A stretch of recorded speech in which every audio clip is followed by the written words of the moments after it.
Ladies and gentlemen, the story you are about to hear is true. The names have been changed to protect the innocent. Dragnet.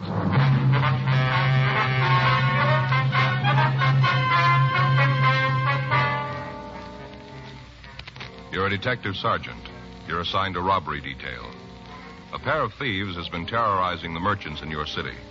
They're described as a man and a woman. From their actions, you know they're capable of murder. Your job, stop them. It was Wednesday, July 23rd. It was warm in Los Angeles. We were working the night watch out of robbery detail. My partner's Frank Smith. The boss is Chief of Detective Stab Brown. My name's Friday. I was on my way back from the main jail, and it was 8:16 p.m. when I got to room 27A. Robbery detail. Hi, Slats. Joe? Any word from Frank? Yeah, I talked to Skipper this morning. He said they were having a little trouble with that extradition. Anything big? No, I guess not. Chief Brown said the authorities back in St. Louis would get it straightened out. Frank ought to be back in the middle of next week. Mm-hmm. Skipper said he wants me to work with you on that liquor store thing. Gaffney and I can use some help.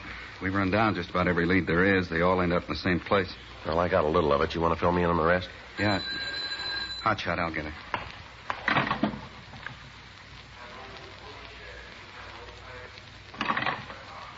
Well, you can get it firsthand. Yeah? They just scored again.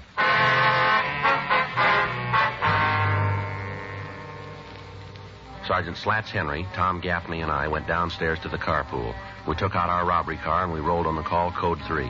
It took us a little over 10 minutes to get to the corner of Alexandria and Burns Avenues. The place that had reported being robbed was a small neighborhood liquor store. By the time we'd gotten there, a radio car had answered the call, and a felony car from Hollywood Division had gotten there. While Gaffney talked with the men in the felony car, Slats and I went inside the store to see the victim. The uniformed officer who was with him told us that the elderly man's name was Charles Osborne. We got what information the officer had been able to get, and while he went to his unit to get out a broadcast on the suspects, Slats and I talked to Osborne. Well, there isn't much to tell. I guess they worked it the same way they've been doing. Just the way how it tells in the papers. The same. Mm-hmm. There were 2 of them, were there? Yeah, the man and the woman, 2. Might be better if you told us just exactly what happened. Well, just pick up any paper. It's all there. They've been doing the same thing for a couple of weeks. I don't understand it. I don't. What's that, Mr. Osborne? Well, these 2 just walk into any store and take what they want. You guys don't seem to be able to stop them. You go great guns after they've held up somebody, then you're great. But where are you when they're doing the robbing, huh? Where are you then? Where? Well, if you'll just calm down here and tell us what happened, we might be able to do something about it. Oh. Well, they come in just like always. About what time was that? Well, it must have been around 8. I was a little too busy to look at my watch. Mm-hmm. You want to go ahead? Well, there was 2 of them, man and the woman. Yes, sir. Man and the woman stood over there at the door. Woman walked right up here at the counter, right up, stood there. First off, I thought she had a cold or something. Wasn't long that thought held on, though. No, sir, not long at all. Yes, sir. Turned out to be a mask. Handkerchief, you know, right across here. Right here across her face. About that time, of course, I realized there was something was wrong, you know. Anybody walks into a store with a mask on, they don't mean no good. Oh, none. Yes, sir. Did you get a good look at the pair before they put the masks on? No, sir, not at all. No. They had them kind of up over their mouths when they come in, kind of like they was going to cough or something. Then they took their hands away, and I could see that the handkerchief was tied right on. Tied. Yes, sir. You want to go ahead? Well, this woman come over to the counter and asked me for a bottle of Canadian whiskey. Just as calm as can be. I fought right out. That time, I walked over, you see, there. Yeah, that's where I keep the Canadian stuff, and got a bottle. I see. Got it right down, and I turned around, and there she was, just standing there with a mask on. Had it tied right around, tied. Yes, sir. What happened then? Well, I asked them what the big idea was. I thought that maybe they was playing a little joke, you see. They was, but it was on me. Woman told me to put the bottle in the paper bag and put the money in the bag, too. Told me to open the register and just put all the money right in the bag. Did you see if they were armed? No wonder you haven't caught them. Sir? You got a life-size picture of me giving them the money if they wasn't armed. You got that kind of idea? No, sir. We just want to know if they had guns. Well, of course they had guns. Did you see them? Well, naturally. Right out in the open? No. Wait a second. Come right down to it. I didn't actually see them. The fella, he was at the door over there. He had his hand in his pocket. she had her hand in a purse, see? Like this. Mm-hmm. You see? Mm-hmm. Like this, kind of. Come right down to it, I didn't really see them, no. But I'm sure they was there, I'm sure. Yes, sir. Well, what happened after the woman asked for the money? Well, her and the fella just told me not to move for 5 minutes. Had me to keep real still. That I wouldn't get hurt if I just took it easy. And they left the store. They walk away from the place? Oh, no, sir. They had a car parked right out in front. Right in front. Got into that and roared down the street. I counted to 100 by ones and then called you. Did the uniformed officer get a description? Yes, right off. All right, Mr. Osborne, if you'd give us a description of the pair. Well, the woman was about, maybe 5'3", around in there, weighing around 130. Just flaming red. Had blue eyes, really was that color. What color were the eyes? Flaming red. Flaming red. I told you that before. No, sir, yes. not her eye. Her eyes. Yes. Her eyes. Oh, I'm all confused here. Well, her eyes were blue. Yes, sir. So that's how I knew that. Hair was bright red. What was she wearing? Oh, had on a kind of beret, green, kind of green coat, red purse, red shoes, low heel. The front was cut out. Mm-hmm. How about the man? What did he look like? Oh, he's a big one. He must have been around 6 feet. I couldn't tell good because he was standing over there with the door. Oh, but he was a big one, I tell you. He weighed about 170, maybe more. How about his coloring? Dark hair, dark eyes. Of course, I couldn't see anything very good. Then he had that mask on. What was he wearing? He had a blue suit on, looked kind of like it was linen. How about his shirt and tie? White shirt, black tie. Shirt was a button-down collar. No hat. Did either one of them have any marks or scars that might make it easier to identify him? Not that I could see, no, sir. Well, how about accents? Either of them have any kind of speech peculiarity? No. Exactly what did the woman say to you? Do you remember the words she used? Well, first off, she asked for the whiskey. Said, give me a bottle of Canadian whiskey. Didn't mention any special brand. Mm-hmm. Then when I brought it back, she said, just put it in a paper bag and empty the register in there, too. That's what the woman said. Did the man say anything at all? Well, when they was leaving, he said, stay put, Pops. Stay there for 5 minutes. You won't get hurt. Those are his words, exact. I remember them. Mm-hmm. All right, sir. We'd like you to come downtown and check some pictures for us, if you will. Well, I guess it'll be all right. You guys should sure get on the ball, though. It's getting pretty bad. Sir? Seems a little silly you can't catch these people right out instead of rushing around locking the door after the horse has been stole. It's a little late then, seems to me. Yes, sir. Well, they've been pretty lucky. They'll probably try this same thing again. Yeah. We'll try to beat it the next time.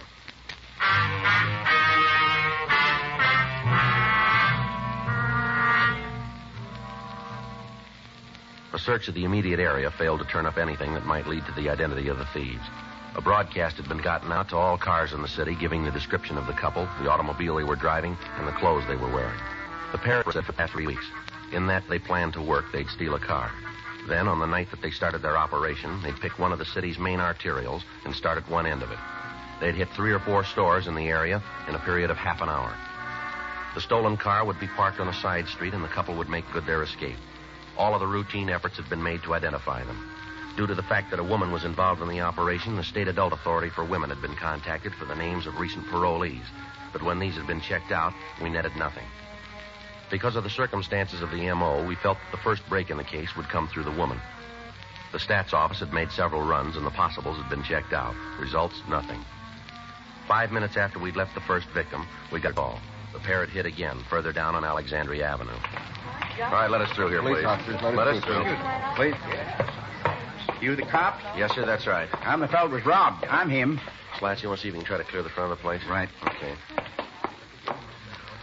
All right, sir, if you'd like to tell us what happened here. Terrible. Most terrible thing that ever happened to me. Yes, sir. I got to have a little something to calm my nerves. Gotta. Well, can I get you anything, sir? Don't have to, son. I got all right here. Whole store full of it. Just a minute. Yes, sir. A little brandy, that's what I need. Mother's sure going to think I took the little nip just to have it. Going to have to explain the whole thing to her. Imagine me being robbed. Yes, sir. Now, if you tell us what happened here. Yeah. Say, excuse me, you like a little of this? No, sir. Yeah. Well, these two came in here not more than 5 minutes ago. Man and woman. Came right in and asked for a bottle of whiskey. Mm-hmm. Do you recall what brand? He didn't ask for no special brand, just said they wanted Canada whiskey. Blend. Mm-hmm. You'd be able to give us a description of them? Well, the woman had red hair, and that's about the only thing I do remember about her, other than the way she talked. How do you mean, sir? Foul mouth. The way she swore at me, just something fierce. What did she say? Oh, just swear words, you know. I guess I didn't get the bottle fast enough for him. She told me to hurry up, and she did say it just like that. Where was the man during the time? Oh, he was over here at the cash register with him. Was the woman there, too? No, she stayed over the door. Seemed to be the lookout or something. She didn't come past her there. Mm-hmm. Right there by the leadership rack. That's about as she come. Mm-hmm. And you said they used guns. Did you get a look at them? Oh, yeah, big ones. I guess they must have been that long, and the barrel must have been that big around. Mm-hmm. What kind of a gun was it, would you know? I don't think I know what you mean. Or was it an automatic or a revolver? And I'm sorry, officer, but I don't understand. All I know it was the biggest gun I ever saw. Must have been that long, that big around. Did it look like this one? Oh, no. No, that's just a pea shooter compared to the one that fellow was waving around. Mm-hmm. Did you see a car when they left? Yes, I did. Right out in front it was. Parked in front of the sign. Hey, you see there where it says reserved for patrons? Yes, sir. Right there. That's where the car was. After the fellow told me to dump the cash into the paper bag with the bottle, the woman opened the door, and both of them ran out and jumped into the car. Roared off down the street. But I got a good look at it. Real good. Mm-hmm. Then you can give us a description of it? You bet I can. Dark, 1953 Ford sedan. Four-door. Had one of them sun things on the front. You know, like a shade. Yes, sir. Used to have them on the buggies when I was a young man. Guess if you wait long enough, they get back to everything. Yes, sir. How much money did they get away with, sir? Oh, guess it must have been around $225. Round in there someplace. Give a couple, take a couple. Mm-hmm. Do you think you'd know either one of these people if you ever saw them again? No, you just bet I would. Even with those masks on, I'd be able to pick them right. You just stand and I'll point him out. I'll never forget that gun. Biggest gun I ever saw. Must have been that long, that big around. How's he look, Joe? Well, it's the same couple. Description fits perfectly. I checked around the people in the crowd, found one old guy who says he saw the pair come out of the store. Got a good description of the car. Good one. If I can tell you anything you want to know. Yes, sir, we appreciate that, but we do want to talk to everybody who knows anything about the holdup. All right. You go ahead and talk to the other fella. You go right ahead. Yeah, but I got something he can't give you. What's that, sir? License number of the car they drove. An immediate supplementary broadcast was gotten out to the cars in the area with special attention to the units covering Alexandria Avenue. The search for the pair of thieves went on, but as the hours passed and they failed to hit again, it became apparent that they had eluded us again. The next morning, the car was found abandoned on the east side of Los Angeles. It was a stolen vehicle, and after it had been checked for the crime lab for latent prints, we were no further toward apprehending the suspects. Conferences were held with the chief of detectives, Thad Brown, and it was decided to place an extensive stakeout on the liquor stores in the Hollywood area. From past performances, the pair seemed to work their operation in that general area more than the other parts of town. The stakeout was maintained for 3 days without results. On Tuesday night, July 29th, Sergeant Henry and I waited in the squad room for reports from the other officers out in the field. 1:15 a.m. Oh, looks like another night shot. Yeah, still no action. Stores will be closing in about 45 minutes now. Yeah. You got a cigarette? I'm out. Yeah. I think there's a couple left in here. Yeah, just two. Here, go ahead. I'll go down the hall and get a couple packs Oh, for you. that's all right. Here. Heard from Frank? No, I talked to Fay night before last. She got a letter from him. He said he thought he'd be back about the end of the week. See how it's going? No, he just read me a couple parts of the letter. I guess it's all straightened out. Suspect's coming back on his own. Well, extraditions can sure be a pain. I had to go back to New Orleans on one last year. Had a miserable time. Guy gave us a lot of trouble. Yeah, I remember. I get it.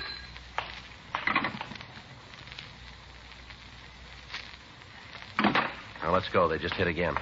In the stakeout area? No, out in Highland Park. They're way out on this one. What do you mean? Well, the victim decided to give him a little trouble. Yeah? The male suspect broke off the bottom of a whiskey bottle and worked the victim over. Mm-hmm. Almost killed him.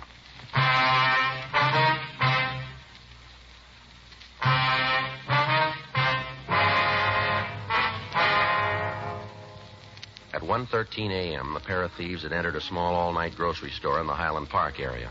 They'd gone through the usual part of their M.O., asking for the bottle of Canadian whiskey and then the money. However, when they asked the victim to turn over the money to them, he had told them to get out of the store. The male member of the team had grabbed the bottle, hit it against the counter, breaking off the bottom, and then struck the victim several times about the head and shoulders. When we'd gotten the call, the man had been removed to Georgia Street Receiving Hospital, where he was in a critical condition. An immediate search of the area had failed to turn up anything that might lead us to the apprehension of the man and woman. A citywide broadcast was gotten out on the pair, and arrangements were made for their description to be broadcast on the police television program. Newspapers carried the stories and joined with us in asking for full cooperation from the public. For the next 3 days, we received several calls with information on the suspects, but when all of these were checked and sifted, we were right back where we started. The stakeouts were maintained on the liquor stores, but the suspects failed to hit again. On Monday, August 4th, we got a call from the county hospital telling us that the latest victim was in condition to be interviewed. Slats Henry and I drove over to see him. He was unable to tell us anything more than the dozen victims before him had told us. 3:15 p.m. We went back to the office. Want to check the book? Yeah, I'll get it. Yeah, there's a message here that a Reese McKay called. He left a number. Say what he wanted? No, he just wants us to call. This table, we gotta put something under this leg. It sure wobbles, doesn't it? Been that way for years. I'd like to speak to Mr. Reese McKay, please. My name's Friday, Los Angeles Police Department. No, Police Department. Yes, surely. It's the attorney's office. Yes, sir? Mm-hmm. This is Sergeant Friday. Yes, sir. Certainly. When was this? Mm-hmm. All right, sir. No, we'll be right over. Yes, sir. Thank you very much. Oh, might be something. What'd he say? Woman was in his office this afternoon. Yeah? Said something about being involved in a robbery.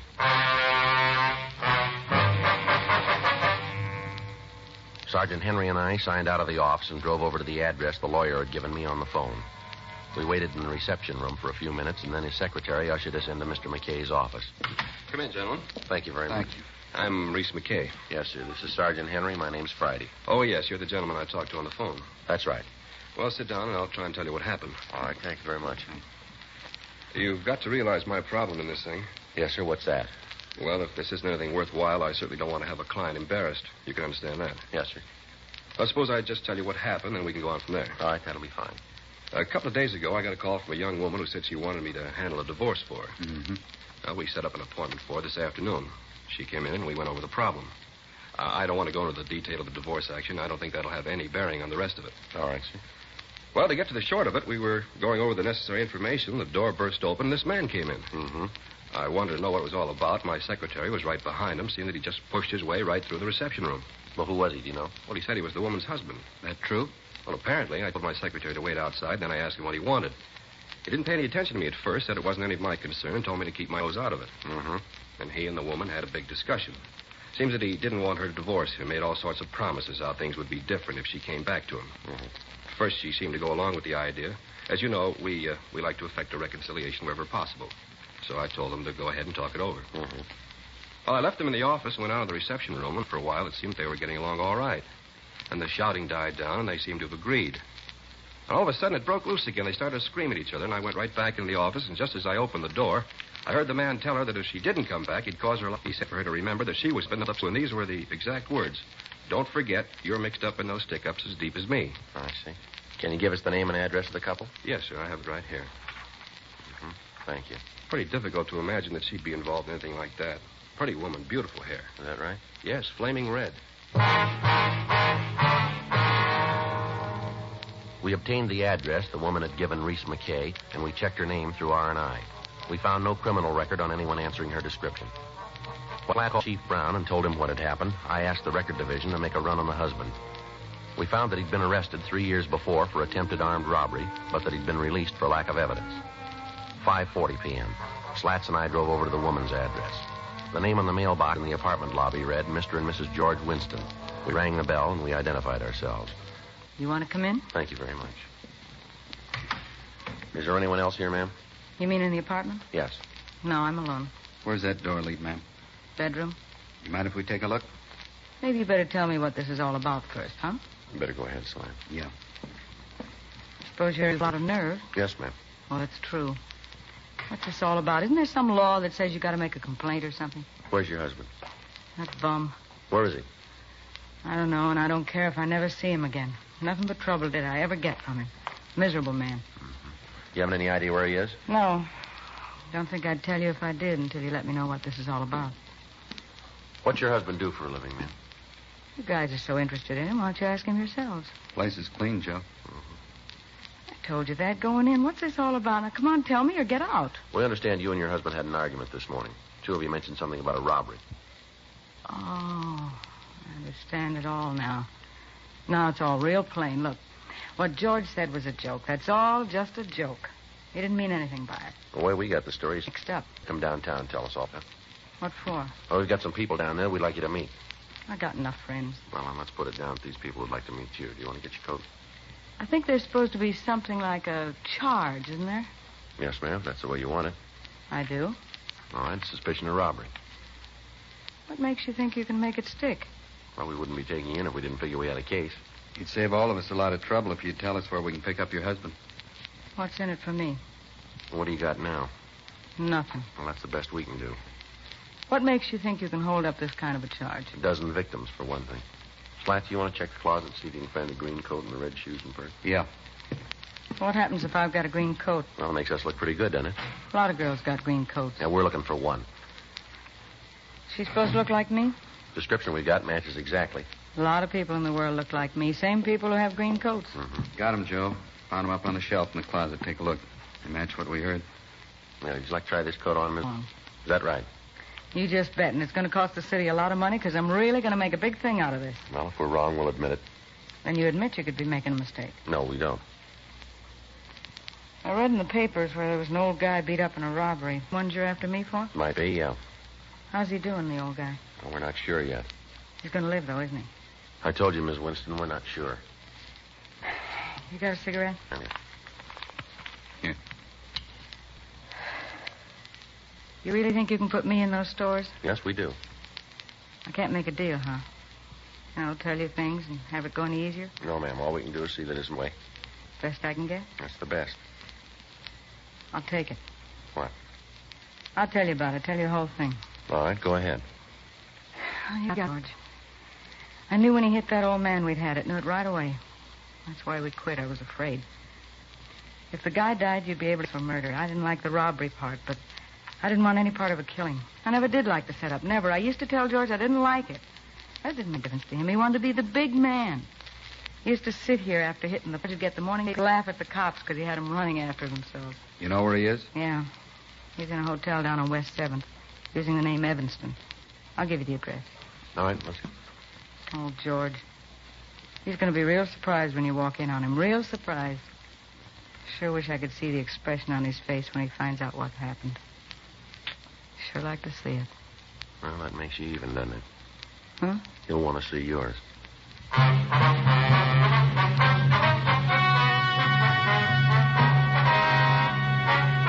Geraldine and Roland Winston were tried, agree 5 counts, as prescribed by law.